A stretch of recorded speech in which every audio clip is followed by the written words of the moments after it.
Buenas chiquillos, espero que se encuentren súper bien. Un saludo para cada uno de ustedes, bienvenidos al canal, si es que creo que no lo hemos utilizado anteriormente o hace algunos meses que no lo utilizamos. El día de hoy no estoy presencialmente con ustedes, pero los estoy acompañando por este medio. Primero darle gracias al profe o la profe que los está cuidando. Y segundo, pues agradecerles a ustedes por la buena disposición y el buen trabajo siempre. El día de hoy vamos a tener la explicación de un tema nuevo, que es el último tema que a ustedes les va a salir en su examen. Así que espero que quede absolutamente claro. Si alguien tiene alguna duda, pues la podemos aclarar el día miércoles, que yo ya estoy por el cole otra vez. O la próxima clase que sería el jueves en educación cívica o el viernes en clases de estudios. Así que cualquier situación o circunstancia que se les presente, con muchísimo gusto. El video va a quedar colgado ahí en las redes sociales para que ustedes lo puedan consultar cada vez que quieran y pues de una vez les queda el material para el examen. A todas las personas que no son parte del grupo de séptimo del Colegio Teresiano, también les doy la bienvenida porque hay gente que no lo ve o ve el video, perdón, y no son parte del colegio como tal, sino que son externos al cole, así que también bienvenidos porque también les sirve la temática del tema. Bueno, sin más que decir, chicos, hoy vamos a estar abordando el tema de la huella ecológica, perdón, la biocapacidad, los países que tienen reserva, déficit, que han pasado de tener reserva a tener déficit, también las diferentes situaciones o circunstancias que se han presentado o con el tema de la huella ecológica y cuáles son aquellas medidas que yo puedo tomar como ser humano para reducir mi huella ecológica. Recuerden que es un tema súper importante, que es un tema que nos ayuda a medir y valorar cómo estamos cada uno de nosotros con el tema del uso de los recursos naturales. Así que es un tema que nos concierne a todos, es un tema del cual nosotros nos tenemos que ocupar. Y pues bueno, así iniciamos con la clase del día de hoy. Bueno chicos, primero vamos a estar hablando hoy de los países con reserva ecológica. Esto ya yo lo expliqué en la clase anterior, pero lo retomo por si acaso. Recuerden que tenemos 3 países con reserva ecológica, es decir, aquellos países que tienen más recursos de lo que necesitan, es decir, cuentan con como un ahorro de banco ahí que pueden utilizar con respecto a los recursos naturales disponibles. El primer caso que vamos a estar observando es el caso de Canadá. Canadá es un país muy grande que tiene la mayor reserva ecológica actualmente en todo el planeta, de acuerdo a la red global huella ecológica. A pesar de que es una huella ecológica muy amplia la que generan los canadienses, al no ser tantos habitantes y al tener un país tan amplio, cuenta casi con el doble de biocapacidad de lo que sus habitantes necesitan para generar los recursos naturales con los que ellos sobreviven y necesitan para desarrollarse. En la huella ecológica de Canadá, el componente más destacado es el carbono, el cual prácticamente duplica el aporte de todos los demás elementos que generan huella ecológica. Sin embargo, como hay tantas áreas forestales y tantas zonas pesqueras, pues la huella ecológica no se siente o no se impacta en este país como sí lo pueden hacer países que están todo lo contrario, por ejemplo, en déficit. ¿Okay? El siguiente caso que tenemos es el caso de Colombia. Colombia cuenta con una reserva ecológica de 1.7 hectáreas. En comparativa con Canadá, digamos, es relativamente baja. Es decir, Colombia casi que está en la línea de que ya no tiene reserva ecológica, pero todavía la sigue diciendo. Las actividades económicas que generan más huella ecológica son los cultivos que se siembran en Colombia y el carbono. Sin embargo, tiene una gran biocapacidad porque tiene áreas forestales muy extensas, como lo es el caso de la selva amazónica, y las áreas de pastoreo también, a pesar de que generan huella ecológica, está rodeada de bosques, montañas, que le permite a Colombia tener un poquito más de los recursos que requiere pues para su desarrollo y su consumo propio. ¿Okay? El siguiente caso que vamos a estar observando es el caso de Suecia. Suecia es una nación que tiene una huella ecológica de 3.3 hectáreas y disponible tiene 7.3 hectáreas. El impacto más grande que genera, las actividades que generan más huella ecológica son el uso de carbonos, ¿verdad? O combustibles fósiles, y la forestal, la huella forestal, es decir, el corte de árboles, ¿verdad? Actualmente el mayor potencial de la biocapacidad, es decir, a qué le da más biocapacidad a Suecia, también son sus áreas boscosas y las pesqueras. Entonces, actualmente más de la mitad del territorio sueco se encuentra protegido por bosques, y eso hace que la huella de carbono pues también disminuya considerablemente, ¿verdad? Entonces su principal potencial es la biocapacidad. Eso que tienen ustedes imagen es un pueblo pesquero que hay allá en Suecia. Bueno, lastimosamente también tenemos 3 casos de países que están en déficit actualmente. El primero de ellos es Estados Unidos. Yo les había mencionado que los estadounidenses tal vez son de los países que más huella ecológica generan en el mundo. Esto debido a que sus patrones de consumo, su flota vehicular, la extensión de sus carreteras, los materiales que se utilizan, ¿verdad? Las áreas grandes que utilizan también para el pastoreo han generado que Estados Unidos tenga una huella ecológica negativa desde los años 1961. Actualmente la huella ecológica en Estados Unidos es de 8.2 hectáreas y su biocapacidad es apenas de 3.8. Entonces ellos están en un déficit de 4.4 desde hace muchos años, ¿verdad? Y el problema principal de la huella ecológica es la emisión de hidrocarburos, en este caso de carbono. Y su biocapacidad se centra en áreas forestales y las áreas de cultivo. Sin embargo, Estados Unidos, pues al ser la primera economía del mundo, se desarrolla paulatinamente y económicamente muy bien, pero su matriz eléctrica y su matriz de transporte, pues está retrasada con respecto a otros países. El utilizar combustibles fósiles le genera muchísima huella ecológica a ellos, y esto ha dado pie a que las áreas forestales y de cultivo no sean suficientes para compensar todo lo que generan los estadounidenses en su país. El segundo es China. China tiene una deuda ecológica desde 1961 también, desde los años 60. Su huella ecológica va creciendo sostenidamente, es decir, cada vez impactan más el medio ambiente. Actualmente es de 3.5 hectáreas y su capacidad, su biocapacidad se mantiene estable. Actualmente, la huella, la huella o la deuda ecológica que tiene China es de 2.4 hectáreas. Y lo que más genera es la huella de carbono y los cultivos. Ok. Entonces este es un país que ha ido generando un severo impacto en el medio ambiente, que es un país que poco a poco va tratando de cambiar algunas de las emisiones de contaminantes más graves que tienen, como el uso del concreto, por ejemplo, el transporte, etcétera, etcétera. Pero el cambio es significativamente lento, ¿verdad?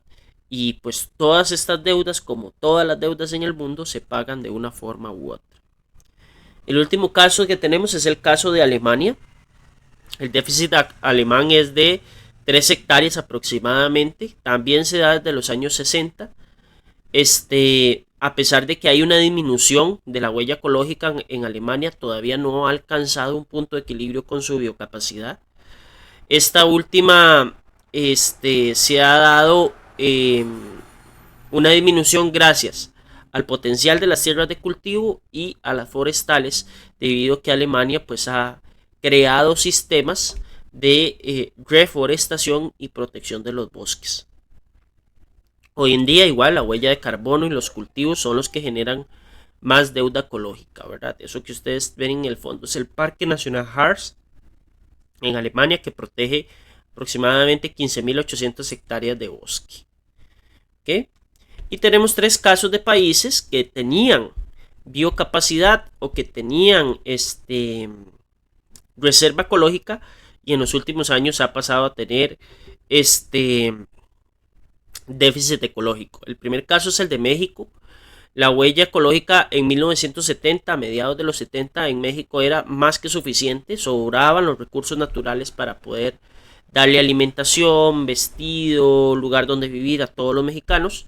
Sin embargo, a partir del año 2010, el aumento del impacto de la población, más el crecimiento demográfico y todo lo que ha tenido México, hace que entre en un proceso de déficit, ¿verdad? Eso se da gracias a la gran cantidad de población que tienen y la gran cantidad de vehículos que circulan por ese territorio. Entonces, ha generado una huella ecológica bastante amplia. De hecho, si ustedes ven la imagen de arriba, la huella de carbono es bastante fuerte.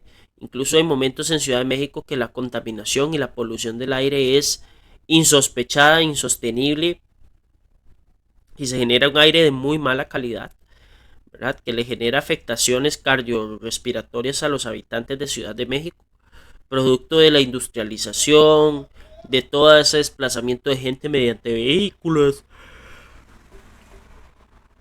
perdón, etcétera, ¿verdad? Después tenemos el caso de Ghana. Ghana es un país que contó con reserva ecológica también en los años 90, sin embargo ha ido disminuyendo su biocapacidad, pasando de 3 hectáreas a solamente 1.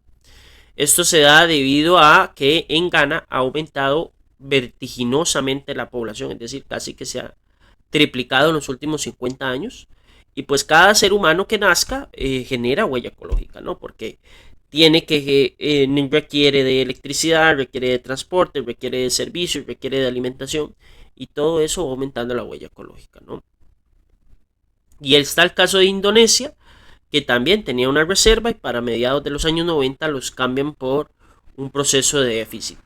La biocapacidad pasó de 3 hectáreas a solo 1,5% de hectáreas, en tanto que la huella ecológica se mantiene estable, es de 1,5-1,7. Sin embargo, Indonesia ha tenido un severo problema con los cultivos y el carbono, y eso se está dando gracias a la deforestación que se está haciendo en los bosques de Indonesia, que son uno de los bosques más importantes a nivel global. ¿Okay? Aquí podemos observar, chicos, los países que tienen actualmente, países con reserva ecológica, es decir, que tienen más recursos de los que requiere, y los que están en color rojo son aquellos países que están en déficit ecológico. Si ustedes se ponen a ver, el número 4 es Costa Rica, es decir, nosotros estamos con déficit ecológico. A pesar de que protegemos nuestros bosques, a pesar de que protegemos nuestras playas, nuestros campos de refugios de vida silvestre, nuestros parques nacionales y todo, todavía seguimos en un proceso de déficit. Y esto es por los patrones de consumo que tenemos las y los costarricenses. Del otro lado del mundo tenemos estos ejemplos. Por ejemplo, tenemos a lo que viene siendo el Reino Unido, Alemania, Francia, ¿verdad? Que son países que generan huella ecológica. Y tenemos, por ejemplo, los casos de Suecia y Finlandia, que son países que tienen reserva, al igual que Australia, tienen reserva ecológica, es decir, cuentan con más recursos de los que necesitan o disponen. ¿Okay?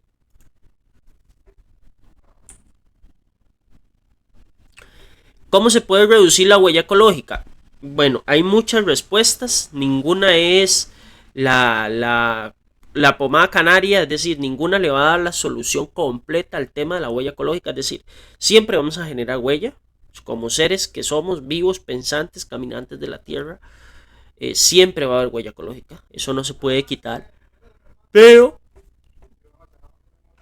sí se puede disminuir a un punto en que puede haber una reducción de ese impacto que tenemos sobre el medio ambiente. Entonces, a nivel individual, es el primer paso. Es decir, no le podemos pedir a los países, a los estados y a las diferentes organizaciones políticas que reduzcan su huella ecológica si no empezamos nosotros como seres humanos a hacerlo individualmente, ¿verdad?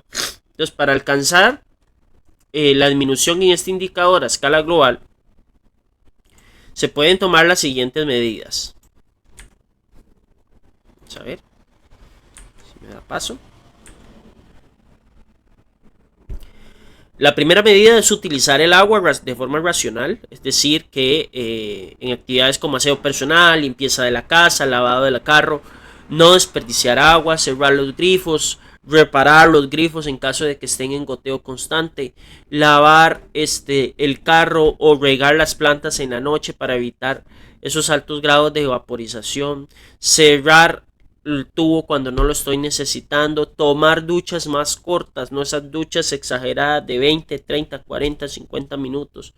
Entonces, el utilizar el agua de manera responsable nos va a dar agua para no solo esta generación, sino para las siguientes, porque la vida en este planeta, gracias a Dios y a la naturaleza, es gracias al agua. Es decir, somos dependientes del agua. Y si no la racionalizamos, si no la utilizamos bien, sobre todo el agua potable, pues en algún momento nos vamos a ver comprometidos como especie. Después, consumir más productos del mercado local, puesto que aquellos que viven en zonas más alejadas o son importados implican un mayor coste de transporte. El coste de transporte es el coste económico, pero también el coste ambiental, es decir, cuánto duran esos camiones llegando a la feria local para vender o comprar frutas, verduras, legumbres y todo lo que ustedes se les ocurra. Oh, disculpen.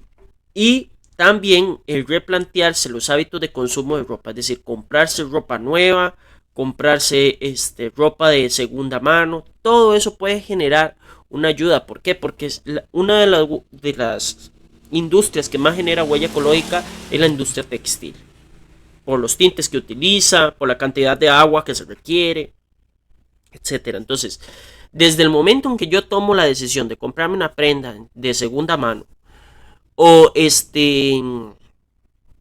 reutilizar y darle un poquito más de vida útil a los atuendos que tenemos, en ese momento estamos haciendo un cambio, ¿verdad? Y al igual que pasa con los artículos electrónicos, entre menos artículos electrónicos adquiera yo o entre menos sean los artículos electrónicos de consumo que yo tenga, pues muchísimo mejor, ¿verdad? Muchísimo mejor.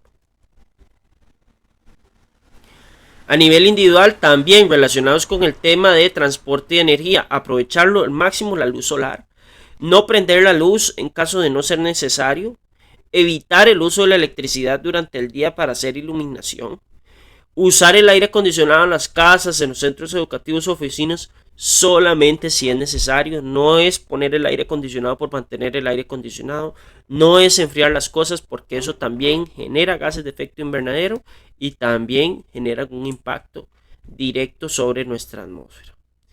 Caminar o usar bicicleta para el transporte en trayectos cortos cuando la situación lo amerite, ¿verdad? Preferir el transporte público al transporte privado. Por ejemplo, los buses, es muchísimo más saludable utilizar buses que utilizar, por ejemplo, servicios de plataforma como Uber o Didi, ¿verdad? Eso va a ayudar a reducir un poco la huella ecológica y que el sector transporte se comprometa realmente a disminuir los gases de efecto invernadero que están generando en el país. ¿Okay? Sin embargo, no todo es malo, es decir, hemos buscado soluciones. Dentro de estas soluciones están las estrategias del Estado costarricense para tratar de que el ambiente mejore, ¿no? Entonces, primero tenemos el programa de carbono neutralidad, que es donde el país intenta impulsar a las empresas y a todas las fábricas y prestación de servicios, entre otras, buscar cómo reducir esa huella de carbono y cómo hacer que el país ya sea carbono neutral, es decir, ni aporta ni disminuye la cantidad de dióxido de carbono que hay en el mundo. Pero ya eso es un avance. No se ha logrado porque falta completar y chocar con algunos intereses de personas muy poderosas dentro del país. Pero ahí vamos con el tema de la carbono neutralidad. El programa de bandera azul ecológica, que la tenemos nosotros en el colegio, ¿verdad? Gracias al impulso que le da la profesora Gretel. Se trata de una iniciativa del acueductos y alcantarillado donde se premia a aquellas personas que periódicamente la calidad del agua en diferentes comunidades, especialmente en las costeras, son evaluadas esas comunidades, son vistas desde muchos puntos de vista, planes de reciclaje, de reutilización, de adaptación para que el programa Bandera Azul siga funcionando. Después tenemos otras estrategias, por ejemplo, a cambio del favor del medio ambiente. Tenemos trenes, ¿verdad? Que los trenes pues se está tratando de habilitar una vía hasta Paraíso de Cartago. Se empezó a implementar en el año 2005 y si bien el tren no es operativo 24/7 como en algunos otros países, por lo menos en hora pico ayuda a descongestionar, ayuda a sacar a toda esa población que viene de Heredia, Cartago, entre otras partes del país, al gran área metropolitana. Entonces el tren es un alivio, porque ahí se pueden montar 300, 400 personas, y no son 400 personas las que están en las carreteras emitiendo gases de efecto invernadero, ¿verdad?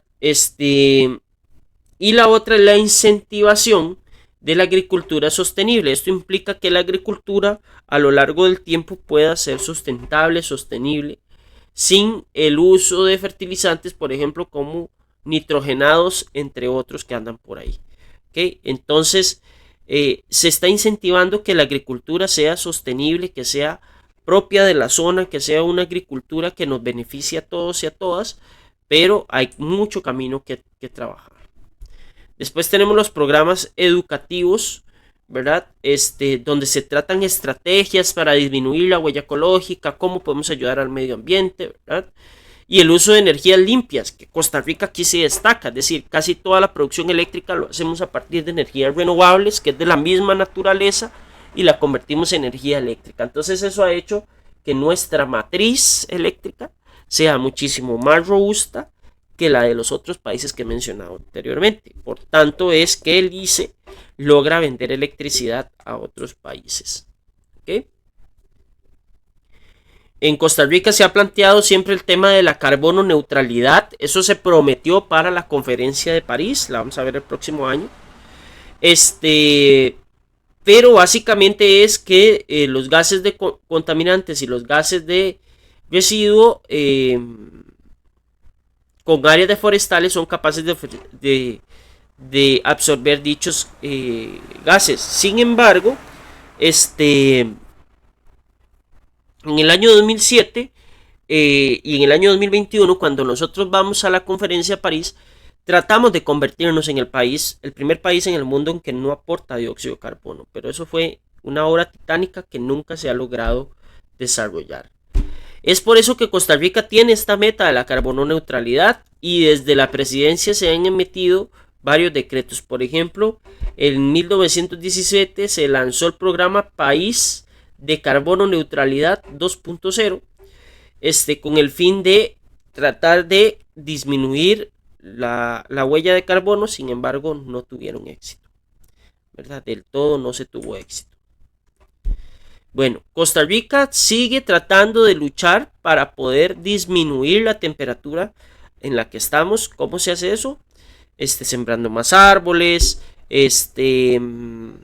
evitando arrojar basura, comer más pollo en vez de carne de cerdo o carne de res, como yo les había mencionado anteriormente. ¿Por qué? Y estamos tratando de que Costa Rica llegue a una carbono neutralidad con tan solo un 2 grados centígrados por encima, que es la meta que nos han establecido los científicos, para que el planeta no alcance esa temperatura y no se empiece a hacer cargo de nosotros de manera automática, eliminando una gran cantidad de especies, ¿verdad?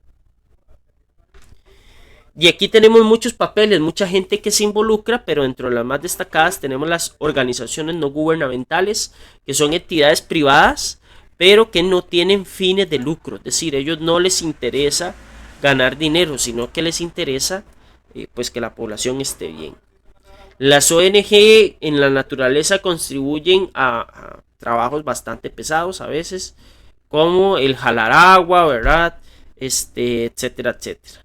Pero los proyectos que más han generado mano de obra, vamos a ver, me pasé una diapositiva, es el turismo sostenible, el manejo de residuos, la educación ambiental, el uso sostenible de los recursos marinos, el apoyo de programas de investigación de medio ambiente, con el fin de lograr conservar estas especies vegetales y estas especies animales. Entonces estamos tratando de que la huella ecológica sea la menor posible, ¿verdad? Con estas ONG, estas organizaciones no gubernamentales, y que las actividades económicas también sean amigables con el medio ambiente.